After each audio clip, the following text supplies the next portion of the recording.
Amigos, es un placer que el día de hoy nos acompañe un ícono del rock mexicano, el maestro Sabo Romo. ¿Cómo estás? Encantado de estar contigo y encantado de estar con toda la banda que esté viendo esto. Así es, ahora platícanos un poquito de cómo es tu pasión por la música, cómo nace esa pasión. En el caso de ser músico, pues un día pasé enfrente de la consola Stromer Carlson de casa de mi abuela, estaba sonando un disco de los Kings y dije, eso quiero, You Really Got Me y estas rolas, y dije, eso quiero, y el proceso posterior a esto fue aprender a tocar y fue aprender a tratar de entender cómo se hacía la música, y el resto de las cosas simplemente fueron consecuencia de ello. ¿Por qué? Porque tenía siempre tuve siempre la certeza de que lo que iba a pasar conmigo es que iba a ser música, y eso ha pasado los últimos 40 años de mi vida. Platícanos cómo fue la conexión entre el bajo y tú.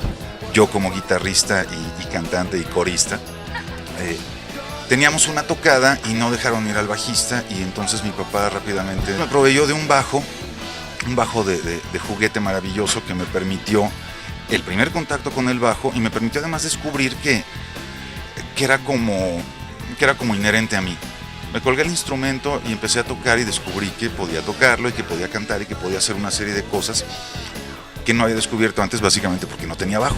Y entonces el paso siguiente fue tratar de juntarme con buenos músicos para ver cómo es que aprendían a tocar. Y entonces me juntaba con músicos mayores de edad que yo, por supuesto, que eran como los músicos más reconocidos de esa época. De ahí salieron las 10 canciones que están en este disco.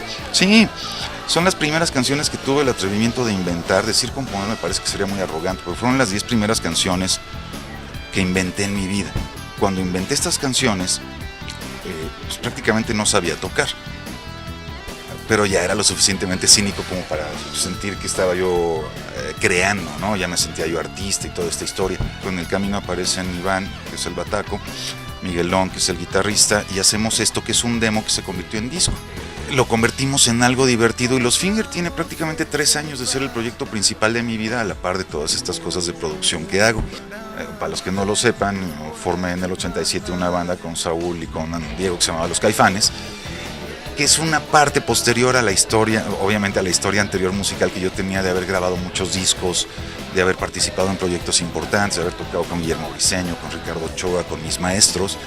De pronto ya estaba yo tocando con ellos, entonces eso era increíble. Y seguimos funcionando muy bien en ese sentido. Seguir siendo parte de eso, pues es fascinante, ¿no? Muchas gracias, de verdad, un placer tenerte aquí, y pues esperamos vernos pronto con Los Fingers o con Caifanes. O con Paquita la Diva. Muchas gracias, seguimos con el programa.